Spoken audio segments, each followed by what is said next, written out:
अस्सलाम वालेकुम friend, this is Daniya Khan. Welcome to my channel. इस वीडियो में आपको बताने लगा हूँ नेशनल सेविंग जॉब्स के हवाले से जो जॉब आई हैं। Junior national saving officer, assistant national saving officer, इनका सिलेबस और इसका एक पास पेपर जो 2020 में हुआ था वो आपसे के साथ शेयर करने लगा हूँ, ताकि आपको आइडिया हो जाएगा कि पेपर किस तरह का आएगा और आपने क्या क्या प्रिपेयर करना है। जो न्यू व्यूवर्स हैं उनसे रिक्वेस्ट करूँगा चैनल सब्सक्राइब कर लें, ताकि जो भी इस हवाले से अपडेट्स हैं वो आप तक पहुंचती रहें। सबसे पहले जो सिलेबस है जूनियर नेशनल सेविंग ऑफिसर का और असिस्टेंट नेशनल सेविंग ऑफिसर का, वो आपके सामने है कि इंग्लिश 20% है, इस्लामिक स्टडीज़ 20% है, पाकिस्तान स्टडी 20% है, जीके 20% है और जॉब रिलेटेड और कंप्यूटर 20% है। जॉब रिलेटेड मतलब नेशनल सेविंग के हवाले से कुछ क्वेश्चन आपसे पूछे जा सकते हैं और कुछ एमएस ऑफिस के हवाले से आपसे पूछे जा सकते हैं। इंग्लिश ग्रामर में आपसे सिनोनिम्स, एंटीनम्स और यही पूछते हैं बेसिकली, और आपसे ये भी पूछा जा सकता है कि जो सेंटेंस करेक्शन है और जो प्रपोजिशन होती हैं, फिल इन द ब्लैंक्स, वो पूछी जा सकती हैं। इस्लामिक स्टडीज़ में इस्लामिक क्वेश्चन होंगे, इस्लामिक एमसीक्यूज़ होंगे पाकिस्तानी स्टडीज़ में, और जीके में ये भी एमसीक्यूज़ होंगे। इससे जब मैं आपके साथ पास पेपर शेयर करूँगा उसके आपको आइडिया हो जाएगा कि जो पेपर पैटर्न है वो किस तरह का होगा। उसमें मैथ का पोर्शन भी लाजमी होगा। सैलरी स्ट्रक्चर जो जूनियर नेशनल सेविंग ऑफिसर का है वो यही है कि जो 11वां स्केल है उसकी आपको नज़र आ रही होगी 57 है आलमोस्ट, और 14 है असिस्टेंट नेशनल सेविंग ऑफिसर, उसका है 74,000, और जो नेशनल सेविंग ऑफिसर है 2016 या 17 का उसकी आलमोस्ट 90 है। ये सैलरी स्ट्रक्चर आपको गूगल से और जो गवर्नमेंट नोटिफिकेशंस हैं उनसे आपको मिल जाएगा। अब एक पास पेपर है जो 2020 में हुआ था, 1 मार्च 2020 को हुआ था। ये जूनियर नेशनल सेविंग ऑफिसर का है, लेकिन असिस्टेंट नेशनल सेविंग ऑफिसर वाले भी इसको लाजमी गो थ्रू कर लें, क्योंकि जो एमसीक्यूज़ होते हैं वो किसी भी पेपर के लिए जा सकते हैं। तो उसका जूनियर या असिस्टेंट से कोई वो नहीं है। सबसे क्वेश्चन पहला है जो the history of national saving organisation dates back to the year. जो नेशनल सेविंग ऑर्गेनाइजेशन है वो कब से स्टार्ट हुआ, ये ऑर्गेनाइजेशन कब, हम कह सकते हैं कब फाउंड हुई, तो वो 1873 में फाउंड हुई। C is the right answer. When the Government Saving Bank Act was promulgated in some continent, जो गवर्नमेंट सेविंग बैंक एक्ट है वो कब नाफिजुल अमल हुआ, तो उसका आंसर भी सही है 1873 में। तो ये हैं जॉब रिलेटेड जो नेशनल सेविंग से रिलेटेड है। National saving bureau department was headed by, जो नेशनल सेविंग ब्यूरो डिपार्टमेंट है वो उसको हेड कौन करता है, उसको हेड करता है national savings commissioner. B answer is the right answer. All policy matters and issues directed for the execution of policy decision initiated by, जो भी पॉलिसी मैटर्स होते हैं और डायरेक्ट और डिसीजन होते हैं वो कौन इनिशिएट करता है, वो सेंट्रल गवर्नमेंट इशू करती है। इज़ द राइट आंसर, क्योंकि जो नेशनल सेविंग है वो सेंट्रल गवर्नमेंट के अंडर है, तो उसको जो भी पॉलिसी मैटर होते हैं वो सेंट्रल गवर्नमेंट इसको इनिशिएट करती है। Is the right answer. The highest military award of Pakistan is, जो सबसे बड़ा एजाज़ है, फ़ौजी एजाज़ है, उसे वो है निशान हैदर पाकिस्तान में। B is the right answer. First census was held in Pakistan, एक होता है फर्स्ट सेंसस हेल्ड इन सब कॉन्टिनेंट और एक है first census held in Pakistan. तो पाकिस्तान का जो फर्स्ट सेंसस है वो 1951 में हुआ था और सब कॉन्टिनेंट में 1981 में, ये आप ज़रूर कंफर्म कर लीजिएगा। The outer most range of Himalaya is called, Himalaya की जो सबसे ऊंची जो उसकी रेंज है उसे क्या कहते हैं, वो है Shivalik. B is the right answer. Thal desert is between in which rivers, जो थल डिज़र्ट है वो किन दो रिवर्स के दरमियान है, थल डिज़र्ट, तो वो इंडस और झेलम के दरमियान है। C is the right answer. Medina was the centre of Islam, trade, war and learning and knowledge. Is the right answer. Medina centre है लर्निंग और नॉलेज का, इल्म का। Is the right answer. Which barrage is connected with Balochistan, कौन सा barrage है जो बलूचिस्तान से कनेक्ट है, तो Guddu, Sukkur, Jinnah, none of these. तो सखर बैराज है वो बलूचिस्तान से कनेक्टेड है। Which barrage share water with two canal of Balochistan, कौन सा बराज है जो बलूचिस्तान के दो कैनाल के साथ वाटर शेयर करता है, पानी शेयर करता है, तो वो भी वो गुड्डू बराज है।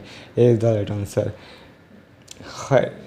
Khyber pass connect Pakistan, Khyber pass Pakistan को किस कंट्री से कनेक्ट करती है? खैबर पास जो कनेक्ट करता है पाकिस्तान को वो अफ़गानिस्तान से कनेक्ट करता है। D is the right answer.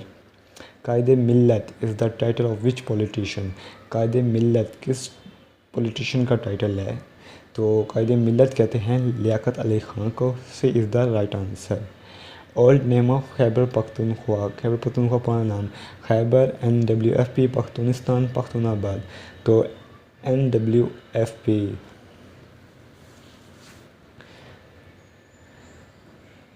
B is the right answer. How many letters in the first कलमा, जो फर्स्ट कलमा है उसमें कितने लेटर्स हैं?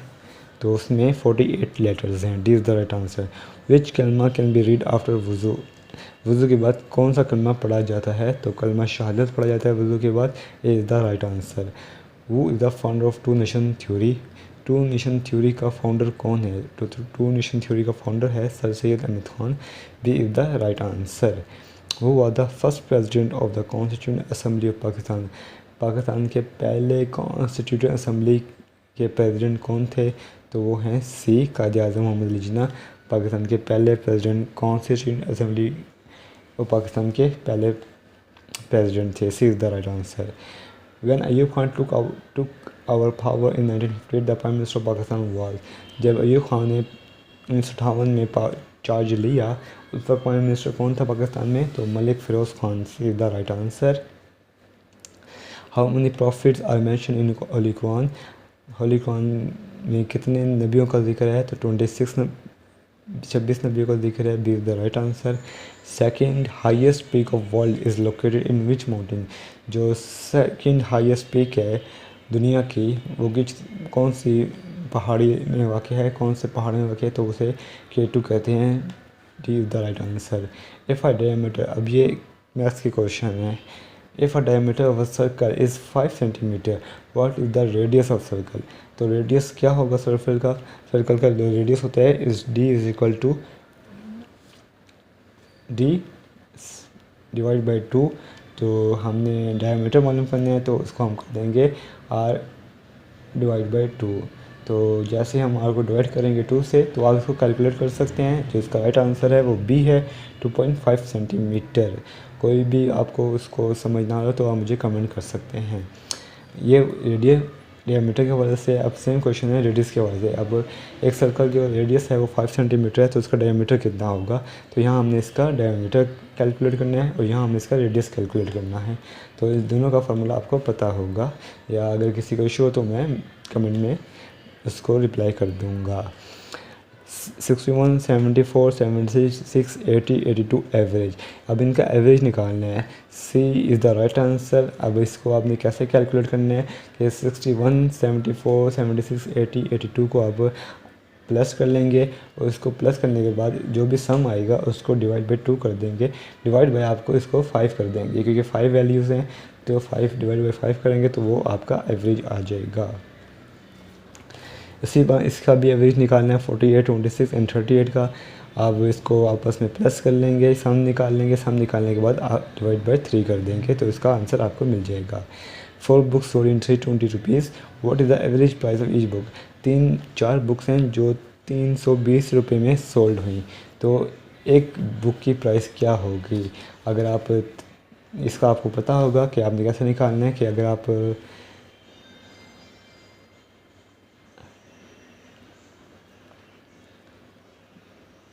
320 रुपीज़ की 4 बुक्स हो रही हैं तो आपने एक बुक की प्राइस निकाल लेनी है। ये भी मैथ का क्वेश्चन है। A boy read 100 pages in 5 days, एक बॉय 100 पेजेस 5 दिनों में पढ़ता है तो एक दिन में वो कितने पेजेस पढ़ता है? तो इसका भी आपने निकाल लेना है। ये सिंपल, बहुत ही सिंपल क्वेश्चन है। मैथ क्वेश्चन को अगर आपने करना है प्रैक्टिस तो किसी भी, चाहे वो PPSC हो, FPSC हो, NTS हो, कोई भी, अगर आप KPSC हो, SPSC हो, अगर आप मैथ की क्वेश्चन की प्रिपरेशन करना चाहते हैं तो फिफ्थ ग्रेड से, जो आजकल बच्चों की फिफ्थ ग्रेड से लेकर 10 ग्रेड्स तक जो क्वेश्चन हैं मैथ के, उनको सॉल्व कर लेंगे तो आपका मैथ का पोर्शन ईजिली सॉल्व हो जाएगा, वो चाहे किसी भी टेस्ट के हवाले से आप प्रिपेयर कर रहे हों। इसी तरह 0.15 y is equal to 15, then y is equal to, हमें y की वैल्यू मालूम करनी है और जो इक्वेशन है वो 0.15 y इज इक्वल टू 15। तो इसी तरह आपने y की वैल्यू मालूम करनी है। अगर किसी को भी इशू हो इस मैथ प्रॉब्लम में तो मुझे कमेंट ज़रूर कर दीजिएगा। इसका जो आंसर है वो भी है, आप कैलकुलेट कर देंगे कि कैसे करना है। What does delete function in MS Office? Delete function MS Office में क्या फंक्शन, डिलीट क्या फंक्शन परफॉर्म करता है? तो जब हम डिलीट करते हैं तो वो कैरेक्टर को ख़त्म करते हैं। A is the right answer. Shortcut key for paste function in MS Word, जो MS वर्ड में पेस्ट का शॉर्टकट की है वो क्या है? तो हम Ctrl+C से कॉपी करते हैं और Ctrl+V हम प्रेस करते हैं तो वो पेस्ट होता है। ये MS वर्ड में नहीं, आप MS word, MS excel, MS PowerPoint, आप जो भी माइक्रोसॉफ्ट का टूल यूज़ करेंगे तो Ctrl+V पेस्ट के लिए आपका यूज़ होता है। इफ़ यू हैव, अगर आपका एक स्पेलिंग एरर है MS वर्ड में तो जो वर्ड के नीचे लाइन शो होगी वो किस कलर की शो होती है? Orange, yellow, green, red. अगर वो स्पेलिंग एरर है तो वो रेड कलर की शो होगी। D is the right answer. Which of the following is highest rainfall in Pakistan? Pakistan का सबसे रेनफॉल इलाका जो है वो कौन सा है? Swat valley, Hunza valley, Chitral. तो Chitral is the right answer, जहाँ सबसे ज़्यादा बारिशें होती हैं। C is the right answer. और ये जीके का क्वेश्चन है। Which place of Pakistan is called Switzerland of Pakistan? किस प्लेस को पाकिस्तान का स्विट्ज़रलैंड कहते हैं? तो वो सवात वैली को कहते हैं। B is the right answer. ये भी जीके का है। लियाकत अली खान जॉइन मुस्लिम लीग इन, ये अब पाकिस्तान स्टडी का क्वेश्चन आ गया। मैं आपको बता रहा हूँ कि किस तरह से क्वेश्चन फ्रेम किए गए हैं। लियाकत अली खान ने 1923 में मुस्लिम लीग ज्वाइन की। सी इज़ द राइट आंसर। अब कुछ एंटीनम्स और सिनोनिम्स भी आपसे पूछे गए जाएंगे। तो कुछ जो पास्ट पेपर, इस पास्ट पेपर में जो MCQs थे वो पूछे गए थे कि प्रेस का एंटीनम क्या है? तो वो पुल था। समिट, जिसको हम चोटी कहते हैं पहाड़, उसका एंटीनम क्या था? बेस।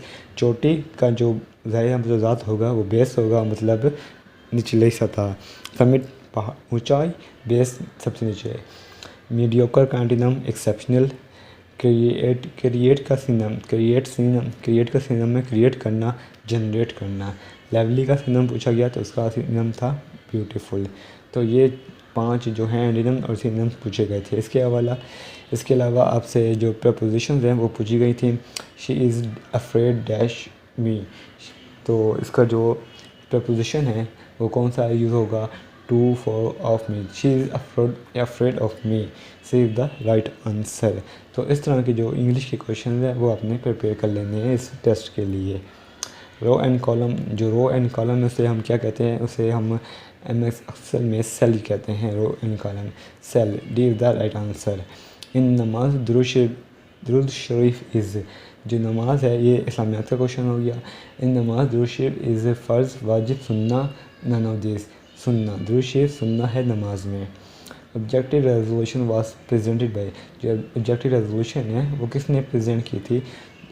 तो ऑब्जेक्टिव रेजोल्यूशन थी वो जो प्रेजेंट की थी वो लियाकत अली खान ने प्रेजेंट की थी। और वो कब पास हुई ये भी आपसे पूछा जा सकता है। तो वो 12 मार्च 1949 को पास हुई थी ऑब्जेक्टिव रेजोल्यूशन, 12 मार्च 1949 को इज़ द राइट आंसर। वो replace Liaquat Ali Khan as PM, Liaquat Ali Khan को एज ए प्राइम मिनिस्टर किसने रिप्लेस किया? जब वो प्राइम मिनिस्टर थे तो एज ए प्राइम मिनिस्टर किसने रिप्लेस किया? तो ख्वाजा निज़ामुद्दीन ने उनको रिप्लेस किया था as a prime minister of Pakistan. ये इज़ द राइट आंसर। तो आपको एक बार फिर मैं सिलेबस की तरह लेके चलूँगा कि आप सिलेबस लाजमी देख लीजिए। ये देखें, इस सिलेबस के अकॉर्डिंगली आप प्रिपेयर करेंगे, चाहे जूनियर नेशनल सेविंग ऑफिसर के लिए अप्लाई कर रहे हैं या असिस्टेंट नेशनल सेविंग ऑफिसर के लिए अप्लाई कर रहे हैं। हर एक का जो वेटेज है वो 20% है। अगर आप इस्लामिक स्टडीज़, पाकिस्तान से GK को कवर कर लेंगे तो आप इस टेस्ट को इजीली क्रैक कर लेंगे। इंग्लिश में थोड़ा मार्जिन होता है कि सिनोनिम एंटोनिम्स, हम बहुत से सिनोनिम्स हैं या एंटोनिम्स हैं, अगर हमारी वोकैबुलरी अच्छी होगी तो हम इसको तो अच्छे से कवर कर लेंगे। लेकिन अगर आप बाकी जो चार हैं वो टॉपिक्स हैं, Islamic studies, Pakistan studies, GK और जॉब रिलेटेड या कंप्यूटर, ये चारों में कोई भी अगर इसमें अच्छा परफॉर्म कर ले तो वो ये टेस्ट इजीली पास कर लेगा और वो क्वालिफाई कर लेगा इंटरव्यू के लिए। तो इंग्लिश अगर आपका इतना अच्छा पोर्शन नहीं भी होता कवर, लेकिन अगर बाकी चार हो जाते हैं तो आप इस टेस्ट को पास कर सकते हैं। तो ये थी आज की वीडियो। आपसे रिक्वेस्ट करूँगा कि चैनल सब्सक्राइब कर लें, और जो भी अगर आपकी क्यूरी हो इस हवाले से तो आप मुझे कमेंट कर सकते हैं।